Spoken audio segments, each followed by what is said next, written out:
Hello and welcome to episode 2 of From Pierogi to Perfect English. Jest I Witaj. I'm working on it. Hopefully I'm getting better at the welcome. I'm doing my best. I'm joined once again by the magnificent and wonderful Steph, or Effie, as some of you know her. Say hello, Effie. Hey, Jest I Witaj. Mine's probably worse than yours. Thanks for welcoming me back here, James. You're always welcome. You're an important part of this podcast because otherwise I would be speaking to myself, which would be rather boring, I imagine, for our listeners. So, yeah, I was advised that I was saying chest too hard. It's more of a softer sound, I think. Jest I Witaj. I'm probably still doing it wrong, but I'm taking feedback as I go. All right. You and I were talking earlier today about some ideas for today's podcast. So, what did we come up with in the end?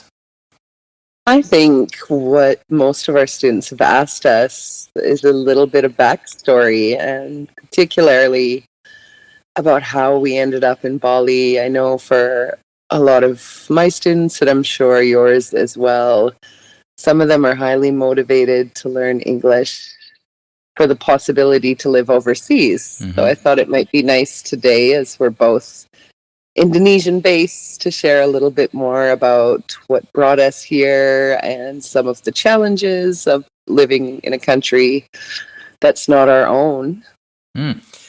I think it's a great idea. That word backstory, it's quite an interesting word, isn't it?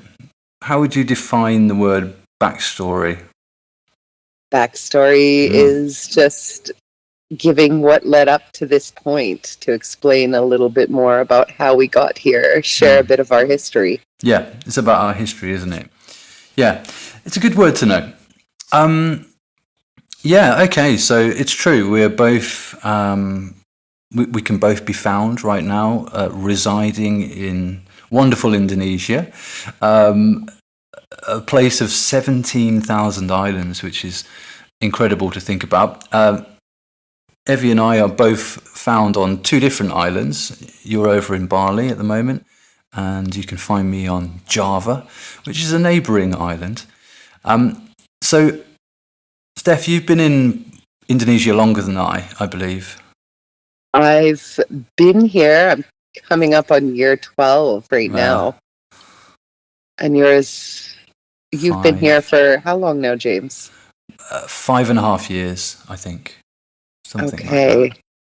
It wasn't so long ago that we were closer neighbors and we were on the same island, sadly, now that you've left. Yeah, it was.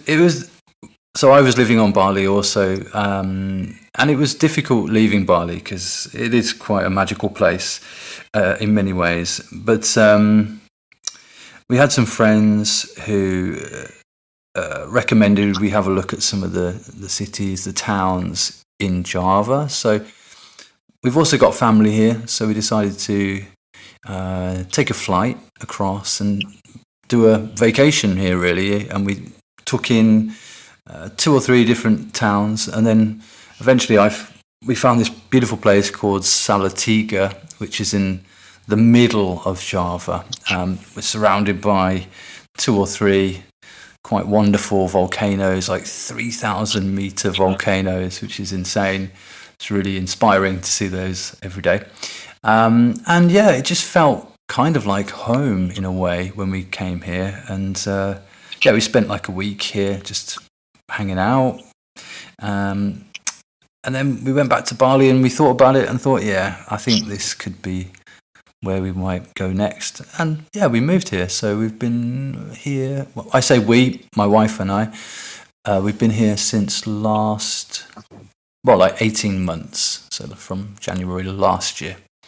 That makes me feel guilty that I haven't come out that way to visit you yet, but that's in my plans for sure. I promise I'll make it out that way, but jumped ahead a bit in the story, and I suppose we should share with everyone what brought you to Indonesia in the first place, or what made you make this move to such a very, very different country. Well, everyone's than got a where you different, from. everyone's got a different story, haven't they? So, in my case, I got married in 2016, and my wife is Indonesian. She's from Jakarta, the big capital city there. And she came over and lived with me in England for 4 years. And we lived pretty happily in the city of Birmingham, which is my hometown. So we were both living and working there. It seemed everything was okay in England, but it seems like there were some things against us at the time. So the economy, the UK economy, wasn't doing particularly well, kind of post-Brexit and all that. And just the general mood and atmosphere of the UK was a bit depressing. So, we talked about it, and we talked about it some more, and then we came to the decision that we would do it. We would sell all our stuff and make plans. We bought one-way tickets to Indonesia, and we didn't look back. Our flight was just before the airports closed because of COVID-19, so we only just literally escaped the UK and landed in sunny Indonesia, and I've been here ever since, and it was definitely the best decision of my life, actually. Although I miss Europe. Europe's got a lot of great things about it. I think I'm ready for Asia. And you? I can definitely relate. I hadn't realized that we got married in the same year in 2016. I didn't know that either. I left. Are you still married, though? No, I'm separated, but that's part of my story. Oh. So I would say, and I have said to my students often, that love brought me to Indonesia, and it just changed. That love of the country kept me here even after my separation.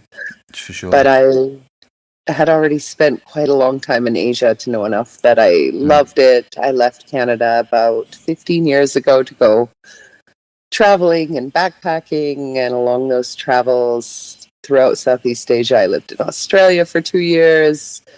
I made it to Indonesia and met the father of my daughter. It was an easy choice for me. Did I want to go back to a cold and snowy Canadian winter? Or did I want to move to Indonesia, and particularly Bali, as my ex-husband's from a different island? So I, like yourself, I haven't looked back. I really love it. I've been 2 years divorced now, and I wouldn't imagine leaving, even though I'm no longer with him. I'd like to continue to make a sunny, happy life here in Bali. Yeah, I think knowing you and knowing Bali, I think, you suit each other very well, if you know what I mean. Like, it's clear that you absolutely love your existence on that island. Of course, nowhere's perfect. We can see these dreams of traveling to a tropical paradise and everything's going to be wonderful, and but there's a lot of challenges as well, isn't there? 100%. I think one of the phrases that's made me the most crazy over the years is people say, and I don't say I'm not lucky, I'm very fortunate, I live in a beautiful place. But people say, you are so lucky, or they have no idea that living in Bali and holidaying in Bali is two very different realities. And I'm sure you can share some of the differences or some of the challenges or the work that you've had to go through to make a life here. What would you say? Sorry to interrupt you. I'm interested, though. What would you say are some of the biggest challenges that you've had to face day to day in a place like Bali? Definitely language can be one of them. And I know it's pretty pretty good here in Bali. A lot of people speak English, but obviously a lot of people don't, especially if you go outside of the tourist districts. So that was a bit of a hurdle to overcome, and I'm sure you've also had some moments with that as well, or difficulties with language barriers. Yeah. I remember going into a little shop and I needed to buy some eggs. And I couldn't remember the Indonesian word for eggs. I know the word now, it's telur, right? Yeah. Right? Telur. Telur, with a rolling R, telur. Telur, roll the R. So at that point, I didn't know the word for eggs. So there I was in the shop, trying to illustrate what I needed to the shop assistant. This illustration involved me doing some kind of interpretation of what a chicken looks like and making chicken noises, and also producing an imaginary spherical egg from my backside. Fantastic. I'm sure they love that. They found it very enjoyable, yes. And I did actually get the eggs, so my performance was effective, but not ideal. It's Master better of Pictionary. Yes. So a lesson learned. Learn a bit of the local language at least to find your way around and avoid those kind of embarrassing situations. But it was amusing. Definitely. I can remember telling a dentist once, because I didn't know the word for gums when I was at the dentist. So I told them in Indonesian, daging mulut, which translates to your mouth skin or your mouth meat. Wow, mouth meat. Yeah, apparently brutal. there is a word, and your gums are called gusi, but at this time I didn't know. But sometimes it's nice to know enough of the language to try to describe where you're getting at. Now I'll never forget the word for gums in Indonesian. Yeah. So if anyone Polish is listening and don't know what gums are, it's where the teeth connect inside your mouth. These are your gums. But yeah, I didn't know the Indonesian word for those. I'd struggle too. I would say language was a big one. Cultural differences, of course, take some adjusting or adapting to. Yeah. For example, I would say British as well, but Canadians can be very straightforward or direct, and this is not always the case in Indonesia. Definitely. Yeah.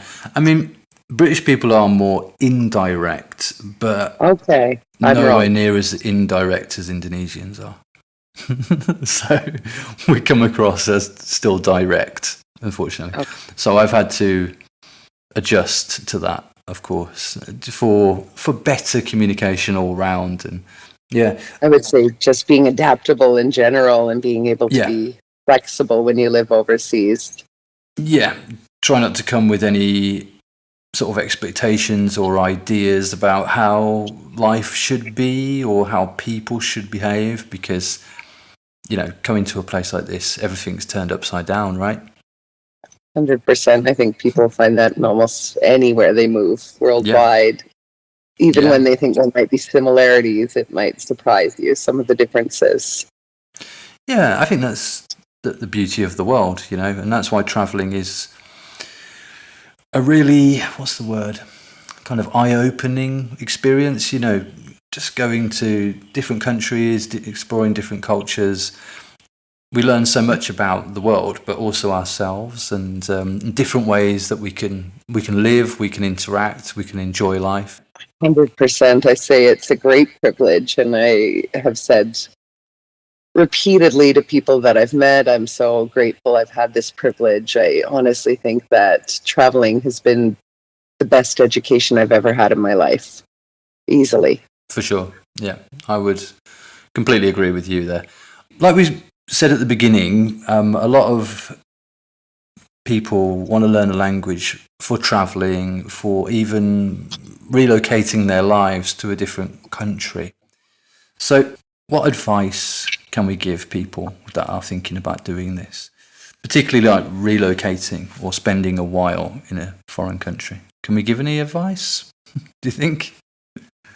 Absolutely. I would say educate yourself as much as possible. When relocating, I think what helped me more than anything was pushing myself out of my comfort zone and relocating in an area that did not have other foreigners. Mm. This pushed me to learn the language a lot quicker. This pushed me to be a part of the community, to understand the people and the place I was living. So I would say it might be scary, but if you do plan on settling somewhere, you'll have just the most amazing experience to really immerse yourself with the locals. Yeah, I think comfort zones is an interesting one, because this is a kind of phrase or phenomena that comes up a lot, and really it's when we get out of our comfort zone is where the real growth comes from the real experiences come from. You know, it's nice and comfortable sitting on our sofa scrolling on YouTube, but you know, we're not really going to grow, we're not going to experience life, we're not going to have any challenges. So, you know, throwing yourself straight in the deep end, as we say. Yeah, deep end, exactly, or like a kind of alien environment might be difficult at first and frustrating, but after a short time, you know, we start to see changes in ourselves and our attitude starts to change. I've definitely changed a lot since I've come here over the last, few years, for sure. What do you think would stand out the most, or something different when you think about the old you who lived in England? What's different about James in Indonesia? I probably am less self-conscious, and being self-conscious is a good thing, to be self-aware, but then there's also kind of worrying about what people think about you, or, am I wearing the right clothes, or that kind of stuff. But the experience I've had here is a general sense of equality, although Indonesia is definitely not equal, and there's some very rich people and some extremely poor people. I found that I've been accepted as an equal pretty much everywhere I've gone. That's just my personal experience, and it may not be the same for everyone, but it's been a nice feeling to just sort of slot in alongside the lady selling vegetables or the guy driving the Gojek taxi. That's lovely. That's a great answer. Yeah. Status and wealth is definitely a thing here, isn't it? There's some very privileged people, that's for sure. Yeah, definitely. People think it's a developing country, but there's quite a lot of wealth within Indonesia. And it's difficult for a lot of people who have to survive on a few dollars a day compared. Yeah, there's a pretty big disparity between the two. Good word. Yeah, disparity. Okay, let's end on a hopeful note. So I would say traveling for a vacation, traveling for exploration, or even settling in a new country, I think we can all agree it's a great adventure, isn't it? And there'll be lots of challenges, and we just grow as people. So guys, if you get a chance to do it, I fully recommend it. And you, Steph, do you agree with that? Or 100%. This is going to be a few years, and 12 years later, I'm still here. So you never know. You might find your home away from home. Yeah, sure. So anyone wanting to come to Indonesia, Steph's in Bali. Yeah, that gives you guys a broader chance of places to visit as well. So you've got 2 islands door to door. Sure. Yeah, there's lots to see and do here. Okay, 100%. Let's end it there. I see we've just hit the 20-minute mark, so maybe some people have fallen asleep at the back. All right, Steph, enjoy your evening. I'm going to go have my dinner, which my wife's been lovingly cooking. All right, enjoy it, James. I will. All right, adios. Goodbye. Take care.